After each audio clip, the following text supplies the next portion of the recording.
Bueno, en este punto el espacio curricular se va a detener en la pedagogía, pero antes que nada, todo el enfoque pedagógico parte de considerar, en primer lugar, los horizontes formativos, por los cuales en el diseño queda explicitado el hecho de considerar al docente como un trabajador cultural, al docente como aquel que ha de enseñar y al docente como pedagogo. Si bien es muy amplio el campo que aborda el diseño curricular, de los horizontes formativos me interesa sobremanera recuperar el punto donde se tematiza el horizonte del docente como pedagogo. Si nosotros miramos atentamente el marco teórico del diseño, nos vamos a encontrar con dos distinciones fundamentales para nosotros y que van a dar el corte a toda una pedagogía crítica que tiene que ver con situar el espacio, en el espacio-tiempo la educación y el rol docente. Si bien nosotros aludimos a una contextualización de la filosofía y de la pedagogía apuntando a una matriz crítica, el diseño curricular nos va a ofrecer un parámetro más claro. En este caso aparece expresado claramente en el punto docente como pedagogo el hecho de que debemos distinguir en nuestras prácticas docentes la utilización de los dispositivos de intervención considerando la razón meramente instrumental como un aspecto que se contrapone negativamente a lo que aparece anunciado como la razón comunicativa. Si nosotros hilamos un poco más finito, nos vamos a dar cuenta que la razón instrumental tiene que ver con lo que se ha considerado educación clásica o educación bancaria o el educador como transmisor y el educando como receptor, en una cuestión netamente negativa donde no todos, es más, prácticamente nadie tiene la palabra. En este caso se hace hincapié en recomendar para las prácticas docentes la puesta en juego de la razón comunicativa. Esta razón comunicativa es el punto de anclaje del pensamiento de Habermas en el sentido de dar lugar a la comunidad de comunicación en un sentido cada vez más amplio en pos de dar un consenso. Entonces, si nosotros vamos a pensar en una razón comunicativa que dé lugar a la puesta en juego de una relación dialogal donde se da y se toma la palabra, el campo de la formación docente y el campo de la educación, más el rol de docente como pedagogo, va a abrir espacios de comunicación que permitan pensar en un cambio de perspectiva y pensar en un cambio fundamental en el concepto de educación y en el concepto de educando. Cuando se alude a la acción comunicativa, tenemos que tener en cuenta que este filósofo, Jürgen Habermas, proviene de la Escuela de Frankfurt y que esta Escuela de Frankfurt va a ser la primera institución que critica al capitalismo. Si nosotros leemos o analizamos la perspectiva de la cual mira el horizonte la Escuela de Frankfurt, esta tiene un neto corte marxista. Recupera el pensamiento de Marx para pensar en las maldades del capitalismo, en los males del capitalismo, en el egoísmo del capitalismo y en la crueldad que las políticas económicas ejercen sobre los países dependientes. Si bien en la Escuela de Frankfurt y Habermas hablan desde la concepción alemana de educación, lo que se retoma aquí es el hecho de poner en escena la razón comunicativa, llevándolo, diría Carlos Cuyen, un filósofo y pedagogo argentino, a todos los escenarios educativos en el hecho de dar y tomar la palabra.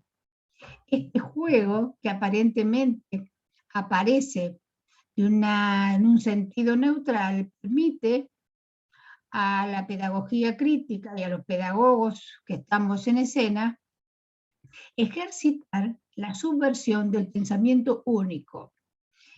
Esta cuestión de la razón instrumental y del pensamiento único propia de las matrices capitalistas liberales siempre han ido en contra de lo que es la educación popular o la educación de las masas. Todo esto viene a colación del hecho de pensar que los consensos tienen que ver con la democracia de la palabra y que los consensos tienen que ver con el debate y no con la sumisión de los educandos. Y en este sentido vamos a pensar que las prácticas educativas, las prácticas docentes en acción, han de dar lugar básicamente a la palabra de los educandos cuando se pretende lograr o poner en escena un contenido u objetivo determinado. ¿A qué voy con esto? Antes, para la razón instrumental, el docente implementaba la exposición didáctica, siendo desde el contenido a los educandos, poniendo en primer lugar el rol del docente. En este contexto del consenso, del diálogo y de la apertura de horizontes para pensar la realidad educativa, la exposición didáctica es inversa. Va desde lo que los educandos saben, el bagaje de conocimiento que estos portan, hacia los contenidos teóricos con la mediación del docente. Es decir, en vez de hablar de una lógica pedagógica vertical, estamos hablando de una lógica pedagógica horizontal e inclusiva. Y en este contexto tenemos que pensar nosotros la inclusión con calidad tiene que ver precisamente con la cuestión de abrir los horizontes del debate a la participación de los educandos. Si bien no vamos a decir que el hecho de abrir la palabra tiene que ver con cambiar los marcos teóricos que se utilizan en el campo pedagógico, pero también tiene que ver con esto de, dentro de las aulas, cómo entender los contextos que estamos atravesando. En el caso de ustedes, que va a ser educación secundaria, el campo de apropiación y de explicación se complejiza porque tenemos que operar con un nivel conceptual en un término medio o en un término muy cuidadoso acerca de lo que se dice y de lo que se hace para que la teoría sea comprensible, pero en primer lugar sea interesante para los jóvenes. Cuando retomamos a Henri Giroux para pensar una pedagogía crítica, estamos remitiendo en cierto modo a aquello que en su momento dijera Paulo Freire. Giroux ha trabajado con Freire, le ha prologado textos, pero también ha escrito muchos otros artículos y libros en los cuales hace referencia a los docentes como intelectuales. Y precisamente en ese texto a los docentes como intelectuales habla de una contextualización de la educación que para nosotros es fundamental. Entonces, acercarnos al texto de Giroux se llama Pedagogía crítica en tiempos oscuros. Y lo que está poniendo en escena el autor es que, a pesar de todo lo dicho, de todo lo escrito durante tanto tiempo, el pensamiento único todavía circula por las aulas de nuestras escuelas y por la formación docente de nuestros educandos.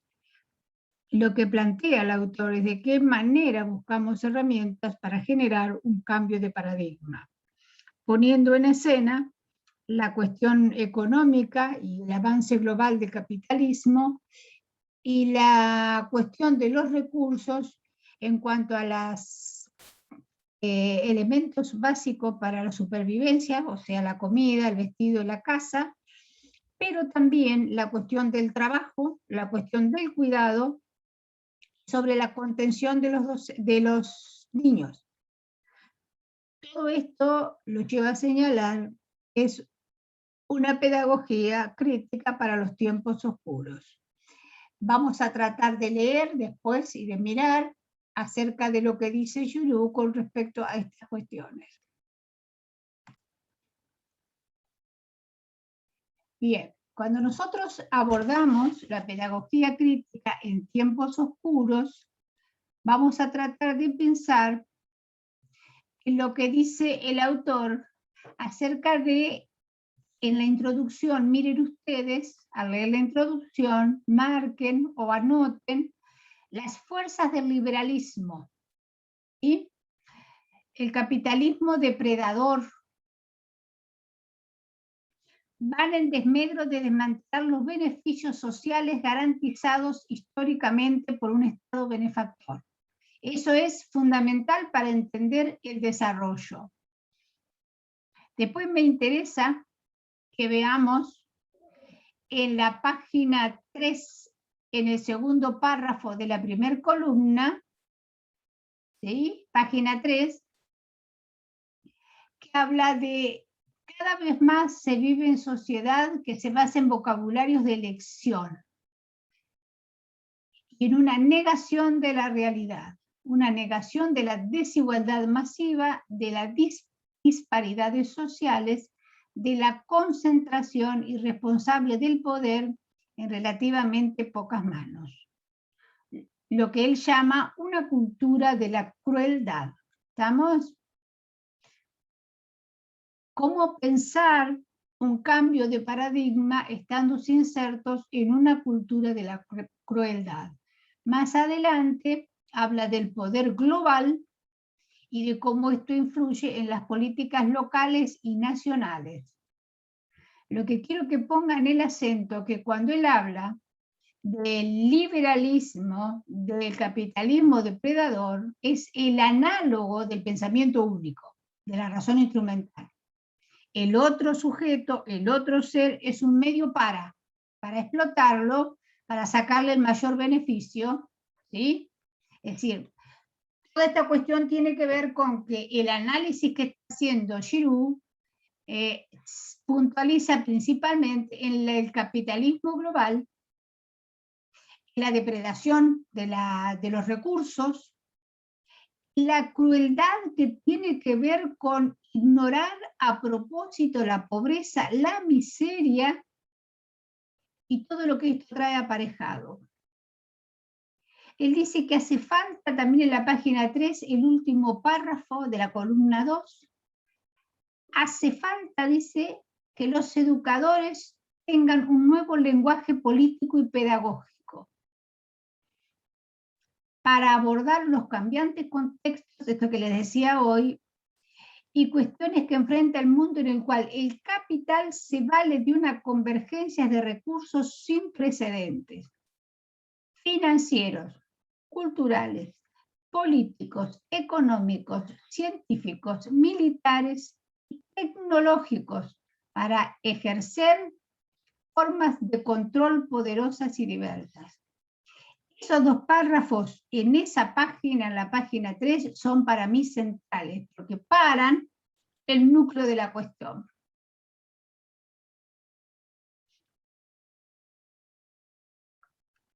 Después, en la página 4, me interesa todo el segundo párrafo. ¿Sí? Lo demás no le digo porque se va repitiendo, el retoma y desarrolla, retoma y desarrolla. Ustedes, si quieren, le dan una leída a todo para entender, pero lo que yo quiero que pongan el acento principalmente es en esos puntos. Dice después, tanto en los discursos más conservadores, en ese párrafo que les señalo, como en los progresistas, la pedagogía es a menudo tratada como un conjunto de estrategias y habilidades para usar con el objetivo de enseñar temas especificados con anterioridad. En este contexto, la pedagogía se torna sinónimo de enseñanza como técnica o práctica de una habilidad similar a un arte. Cualquier noción posible de pedagogía crítica debe rechazar esta definición. ¿Por qué? Porque no da lugar a la imaginación, a la creatividad, a la motivación, y a una cuestión que por sobre todas las cosas tiene que ver con la emancipación del pensamiento. Si no damos lugar a un abordaje más abierto y nos mantenemos solo dentro de los objetivos o las expectativas de logro, no vamos a lograr nunca una emancipación del pensamiento. Bien, después en la página 5, el último párrafo de la columna 1, el último párrafo, hasta el punto y seguido. Son 4 renglones. No tome el mapa porque lo demás desarrolla a nivel América Latina. Y me interesa ahora centrar en la parte teórica. Dice, la expansión de la pedagogía crítica como un modo de pedagogía pública sugiere la producción de modos de conocimiento y de prácticas sociales en una variedad de sitios que no solo confirman pensamientos opuestos, disensos y trabajo cultural, sino que también ofrecen oportunidades para movilizar instancias de ira y de acción colectiva. Es decir, te podés enojar, te permite enojarse, te permite trabajar colectivamente, pero esos son los lugares que se debe dar. Muy bien.